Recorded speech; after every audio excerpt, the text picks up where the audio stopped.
Assalamualaikum student, welcome back to my channel. Today I will give you a lecture in differentiation. सबसे पहले आपको differentiation के हवाले से थोड़ा सा कंसेप्ट दूंगा, उसके बाद डेफिनेशन और उसके बाद जाके हम लोग क्वेश्चन इसके ऊपर करेंगे। पहली बात तो ये है कि आपको यहाँ पे मैं पढ़ा नहीं रहा बल्कि सिखा रहा हूँ।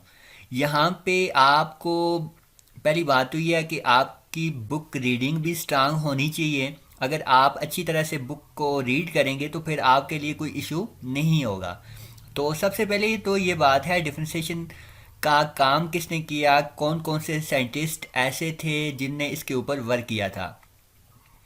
पहली बात तो ये यहाँ पे एक एरिया वॉल्यूम और सेंट्राइड के हवाले से काम हुआ था। उसके बाद एक साइंटिस्ट था जिसे कहा गया था सर आइजैक न्यूटन। ये इंग्लिश मैथमेटिशियन था जिसने इसके ऊपर काम किया। और साथ था गॉडफ्रेड विलियम लेबनीज, ये भी मैथमेटिशियन साइंटिस्ट था। इनने इंस्टेनियस रेट ऑफ चेंज का कहा था जो डेरिवेटिव होता था या डिफरेंशिएशन होता था। पहली बात तो यह इसकी जो डेफिनेशन 3-4 मैंने यहाँ पे डिस्कस किए। नंबर 1 पे जो आपके पास आती है rate of change. Rate of change भी इसको आप कह सकते हो या स्लोप ऑफ दी कर्व। ये जो डिफरेंशिएशन की बात मैं कर रहा हूँ, डिफरेंशिएशन यहाँ पे मैंने स्लोप ऑफ दी कर्व यहाँ पे ग्राफिकली शो भी किया हुआ है। यहाँ पे आपके पास ये हॉरिजॉन्टल लाइन है, ये वर्टिकल लाइन है।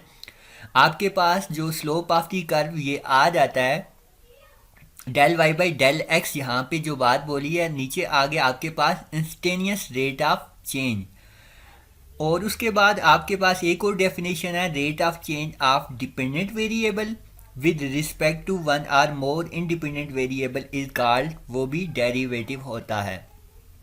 अब इनको स्टेप बाय स्टेप हम करेंगे।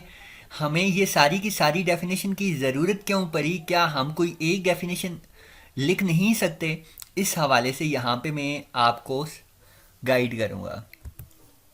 यहाँ पे जो डेरिवेटिव है, डेरिवेटिव हमें बताता क्या है, डेरिवेटिव ये कहता है tell us how fast something is changing.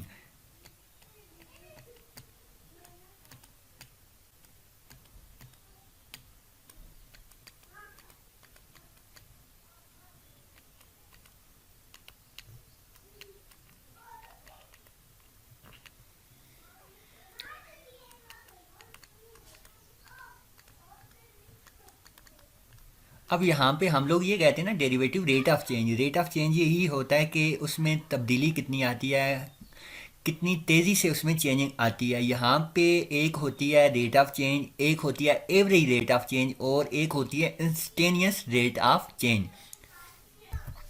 अब यहाँ पे जो रेट ऑफ चेंज है, रेट ऑफ चेंज 2 टाइप्स की है। एक को हम लोग कहते हैं एवरेज रेट ऑफ चेंज और दूसरा हमारे पास जो होता है इंस्टेनियस रेट ऑफ चेंज। लेकिन यहाँ पे पूरे के पूरे चैप्टर में हम लोगों ने जिस बात को डिस्कस करना है वो होगी instantaneous rate of change. Instantaneous rate of change से पहले थोड़ा बहुत हमें रेट ऑफ चेंज के बारे में भी आइडिया होना चाहिए, एवरेज रेट ऑफ चेंज का भी आइडिया होना चाहिए। रेट ऑफ चेंज तो हम लोग लो लेवल से भी पढ़ते आते हैं जिसे कहा जाता है वेलोसिटी। वेलोसिटी होती है डिस्टेंस ओवर टाइम। वो सारी की सारी उसको हम लोग एवरेज रेट ऑफ चेंज कह सकते हैं या रेट ऑफ चेंज कह सकते हैं। लेकिन जो इंस्टेनियस रेट ऑफ चेंज आएगा उस ये इन दोनों में से थोड़ा सा वो डिफरेंस हो, उसमें थोड़ी सी चीज़ें ऐड कर दी जाएंगी या उनको प्राइस में डिस्ट्रीब्यूट किया जाएगा, तब जाके ये काम होगा। सबसे पहली बात तो यहाँ पे मैं ये डिस्कस कर देता हूँ जो हमारे पास होती है रेट ऑफ चेंज या एवरेज रेट ऑफ चेंज। अब यहाँ पे जो आता है रेट ऑफ चेंज, यहाँ पे एक ग्राफ मैंने मेंशन किया है। सपोज दैट ये आपके पास हॉरिजॉन्टल एक्सिस है, इसको हम लोग कहते हैं x1 इनिशियल पॉइंट, ये है आपके पास x2। सेम प्रोसीजर में ये वर्टिकली आपके पास y1 है और y2 है। अब जो रेट ऑफ चेंज आता है वो आपके पास आता है राइज अवर रन, जिसे स्लोप भी कहते हो, rise our run. Vertically rise होता है और हॉरिजॉन्टली आपके पास रन होता है। तो अब फाइनल पॉइंट्स में से इनिशियल पॉइंट्स को माइनस किया जाता है। ये आता है आपके पास y2 माइनस y1 डिवाइड आपके पास है ये हॉरिजॉन्टल, फाइनल में से इनिशियल को माइनस कर दें तो आपके पास ये बनेगा x2 माइनस x1, ये आपके पास रेट ऑफ चेंज आता है। सपोज दैट इसी को भी, ये जो सेकंड ग्राफ मैंने मेंशन किया इसको अगर सपोज दैट यहाँ पे मैं इसको लिखता हूँ, इसको वर्टिकली अगर राइट ट्राइंगल कंस्ट्रक्ट करता हूँ, ये मेरे पास डिस्टेंस की बात कर लेता हूँ, यहाँ पे एस T1 कर देता हूँ, T2 कर देता हूँ, और स्टार्टिंग में मैं ST1 कर देता हूँ, ST1। अब हॉरिजॉन्टली में हम टाइम की बात अगर करते हैं तो इनिशियल टाइम आपके पास T1 आता है और फाइनल टाइम आपके पास T2 आता है। अब ये होता है आपके पास वही राइज अवर रन की जब बात करते हैं तो आपके पास वर्टिकली आप यूज़ करें ST2 माइनस ST1 डिवाइड, आपके पास टाइम की जब बात आएगी तो आपके पास आएगा T2 माइनस T1। इसको हम लोग कहते हैं रेट ऑफ चेंज। उसके बाद जो हमारा मेजर काम है वो है instantaneous rate of change. Instantaneous rate of change से पहले यहाँ पे मैं नोटेशन रिप्रेजेंट कर देता हूँ। डिफरेंट साइंटिस्ट ने डेरिवेटिव को डिफरेंट अंदाज में शो किया था, उस हवाले से थोड़ा सा बता देता हूँ। यहाँ पे ये नोटेशन की बात हुई, लेबनीज एक साइंटिस्ट था जिसने डेरिवेटिव को dy/dx भी लिखा या df/dx की फॉर्म में भी लिखा था। उसके बाद जो न्यूटन था जिसने सबसे पहले ये काम स्टार्ट किया था डेरिवेटिव के ऊपर, उसने f(x) के हिसाब से लिखा। उसके बाद लाग्रेनी ने इसको लिखा था f'(x), और एक काशी साइंटिस्ट था जिसने df(x) के हिसाब से लिखा था। ये डिफरेंट साइंटिस्ट है, ये सारी की सारी जो नोटेशन है कोई भी लिख दें तो वो डेरिवेटिव कंसिडर होता है।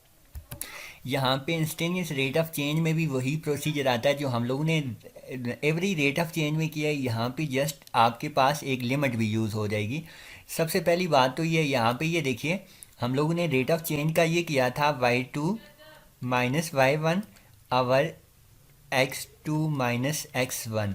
यहाँ पे ये देखना average instantaneous rate of change में क्या आएगा, y2 वर्टिकली आपके पास ये है। सपोज दैट हम लोगों ने इसका फाइंड करना है, ये देखो y2 फाइनल आपके पास पॉइंट्स कौन सा है, f of 1 plus del t minus initial आपके पास है f ऑफ 1 डिवाइड आपके पास हॉरिजॉन्टल क्या आएगा 1 प्लस डेल टी माइनस 1। यहाँ पे मैं लिख देता हूँ 1 प्लस डेल टी माइनस 1। ये 1 और 1 कैंसिल हुआ तो आपके पास ये फॉर्म बनी f of 1 plus del t minus f of 1 divide आपके पास आ गया डेल टी। अब यहाँ पे जस्ट आपके पास चेंजिंग क्या आएगी, यहाँ पे हम लोगों ने साथ लिमिट भी लिखनी होगी। ये सारे का सारा काम आपके पास del f by del T के इक्वल है। लेकिन जब आपने लिमिट की, यहाँ पे मैं ये मेंशन कर देता हूँ, सपोज दैट आपके पास y equal to f of t होता है। ये आपके पास जो डिपेंडेंट और इंडिपेंडेंट का कंसेप्ट होता है, यहाँ पे मैंने लिख लिया है y equal to f of t. ये आपके पास डेल y आया, नीचे आपके पास डेल टी आता है, डेल टी। अब आपने इंस्टेनियस की बात बोली तो यहाँ पे हम लोग लिमिट भी पुट करते हैं। तो लिमिट के लिए हम लोगों ने ये यूज़ कर देना है, limit del t approaches 0 del y by del t equal to, आपके पास ये पूरे का पूरा फार्मूला आएगा और साथ लिमिट अप्लाई हो जाएगी। आपके पास बन जाएगा limit del t approaches 0 f of 1 plus del t minus f of 1 divide del t. इसको हम लोग क्या बोलते हैं, इंस्टेनियस रेट ऑफ चेंज। यहाँ पे मैं थोड़ा सा हाईलाइट कर देता हूँ आपकी आसानी के लिए, ये आप ये कंसीडर कर लेना, ये आपके पास इंस्टेनियस रेट ऑफ चेंज आ गया। अब ओवरऑल जो आपने काम करना है इंस्टेनियस रेट ऑफ चेंज जिसे कहा जाता है, ये आगे फर्स्ट प्रिंसिपल भी बनता है और मैक्सिमम जो डेरिवेटिव के क्वेश्चन उसी से रिलेटेड होंगे, उसी हिसाब से आप सिंप्लीफाई करेंगे। यहाँ पे जो इसके 4 स्टेप बनते हैं, इनको सबसे पहले हम लोगों ने ये फाइंड करना होता है। उसके बाद ये उस थर्ड स्टेप में आपने ये पूरे का पूरा ये करना होता है और लास्ट स्टेप में लिमिट भी पुट करनी होती है।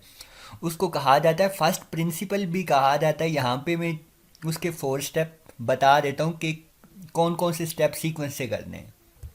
यहाँ पे आपने जो मोस्ट इम्पॉर्टेंट यही वाला फाइंड करना है, डेरिवेटिव। ये जो मैंने अभी इंस्टेंटेनियस रेट ऑफ चेंज का फार्मूला ये वाला लिखवाया था, ये ओवरऑल डेरिवेटिव ही का है। और मैक्सिमम क्वेश्चन जो फर्स्ट, इसको फर्स्ट प्रिंसिपल भी कहते हैं।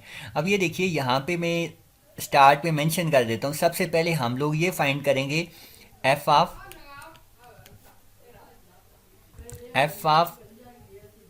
X plus del x find किया फर्स्ट स्टेप में।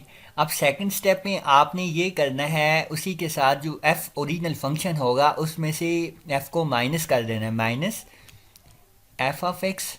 ये आपके पास सेकंड स्टेप बना। थर्ड स्टेप में ये करना है, ये आपके पास जो वैल्यू होंगी उनके साथ डेल एक्स को डिवाइड करना है।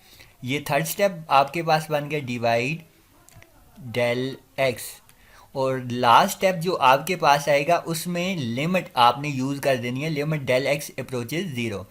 यहाँ पे मैं मेंशन कर देता हूँ, ये आपके पास बन जाएगा लिमिट, जो डिनोमिनेटर में होगा वही लिमिट आपके पास अप्रोचेज ज़ीरो होगी। Del x approaches zero, f of x plus del x minus f of x divide आपके पास डेल एक्स। इसको कहा जाता है फर्स्ट प्रिंसिपल या एफ प्राइम ऑफ एक्स, जो डेरिवेटिव आपने फाइंड करना है।